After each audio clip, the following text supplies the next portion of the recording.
Hey, how's everyone doing? Good. The first thing I have to say is thank you so much for coming by. The only reason Collider gets to be at the Toronto Film Festival is because of sponsors. I want to give a huge thank you to Nordstrom Canada for letting us be here, being a great sponsor. Thank you. Thank you. And now jumping into why I get to talk to you guys today. I hate doing, first of all, congrats on the movie. I thought you guys did a great job with it. Thank you. I'm just curious, almost everyone watching this will not have seen it yet. So who wants to bite off the generic on what the film is about? Everyone looks at me? Okay. So Heather Graham plays the character Cammie, who is a single mother with her teenage daughter, played by Sophie.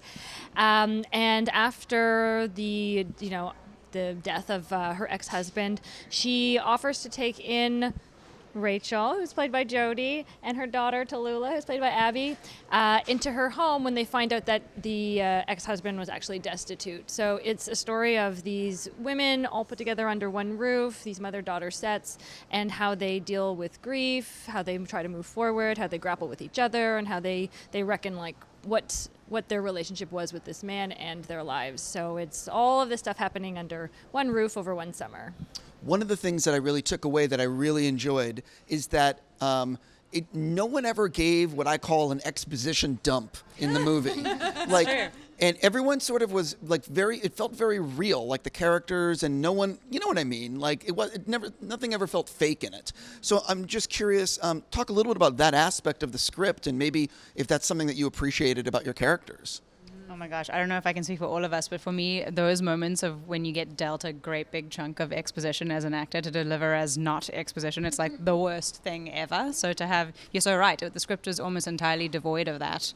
And I think it's the biggest gift ever, just to be able to exist in the present moment, in the present tense in the scenes you're in, just examining human behavior and human relationships without having to come on, audience, this way. You don't have to do that. You can trust that an audience is smart enough to follow along, certainly in this context anyway. And I think Aisling made a movie about what people don't say. It's kind of like people's behavior says more. Like your actions speak louder than words. So that's what I love about it too. And she would follow you around with a camera when you didn't have dialogue. And she caught these moments that aren't dialogue driven, just actions. And thinking what your characters are thinking and the parts of themselves they're hiding from other people, their private lives, their secrets. I mean, yeah, they said it all, but I mean... Go on, more compliments. No. You. Next. No, but I love how it's also authentic to a point that we would even sometimes ad-lib. I remember doing scenes in the car where she would just let us be and just create by ourselves and just be like, how would you feel in that moment? So it wasn't always even about what was written in the script. It's really in the present moment how we felt and how we thought our characters would react, which made us think a lot as an actor because I tend to play what is written, but to actually put yourself in a position of how you would react or how your character would react made me think even more and kind of going deeper into what the character is. And I just love that she gave us this liberty to really create. Oh yeah, okay. So I feel like getting a lot of lines and you have to kind of use those lines to tell the backstory or who your character is pretty hard, kind of like what Jodi said.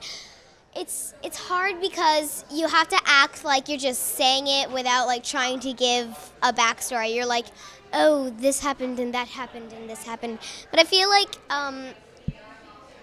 we did ad lib a lot. Mm-hmm. We did, and I feel like it's kind of easier to just kind of go with what you think is saying rather than being given a line and had to say that exact thing or had to say something that you don't really feel is right. And I feel like sure.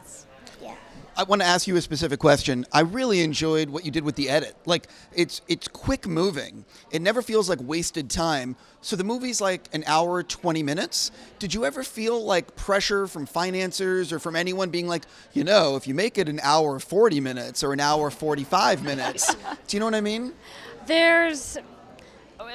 Basically the way that we cut this movie was to give a little bit, but not to give everything. The emotion needs to come. Like these actors are, filled with amazing talent and are bringing the emotion to the film.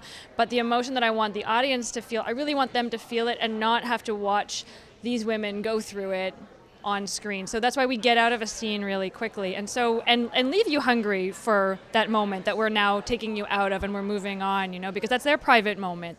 We're leaving them in that moment, and it's up to your imagination, which can be, wherever you feel, at that place. So, it's a different style of cutting that's not necessarily the most conventional.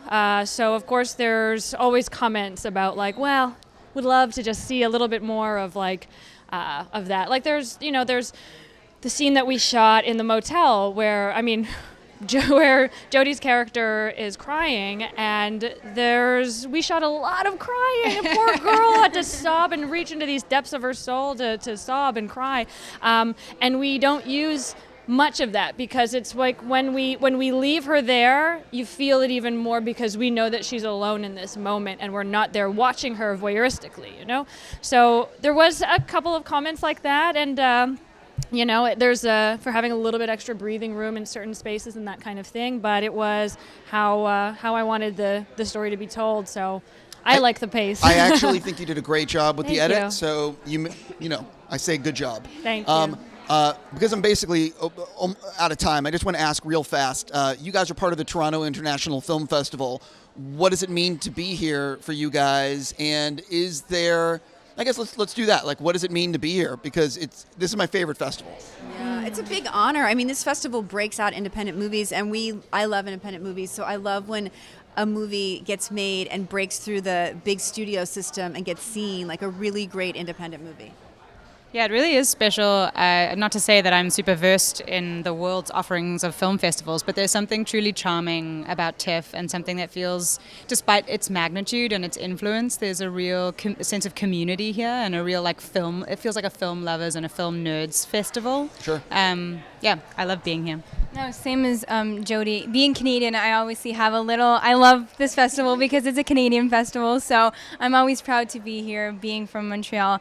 But I just love how it's so grounded, even though it's, like she said, it's such a huge festival. You don't feel like it's that big of a festival because there's a lot of people, but it's not too crowded, and people are so down to earth, and you're not rushed. You're just really living the moment, and people are so committed. Even just walking the streets at night, you see people that are sitting down watching movies, and just people just really actually truly enjoy the festival, and I think it's one of the most beautiful festivals. I really do. Like what Heather said, it's a really big honor to be here, and I think it's so fun, and it's not like, oh, you have to go to this festival, you have to do this, be on time, blah, blah, blah, blah, blah. It's just fun. Right. This explains what time you guys got here. It's Abby's fault. Blame Abby, yeah. Right. Yeah, but it's just really fun, and it's an awesome festival. It's fun. Sure. It's a huge honor and huge thrill to be here. This is one of the greatest film festivals in the world for all sorts of different types of cinema, and the town gets alive. Locals love seeing the movies, and so that's really exciting to be showing a film in a festival that's also really part of the fabric of the city. And I'm also from Montreal, so I come here all the time, and it's really, I'm very proud of having my movie premiere for the first time at this festival in Canada with this amazing cast of wonderful, talented women.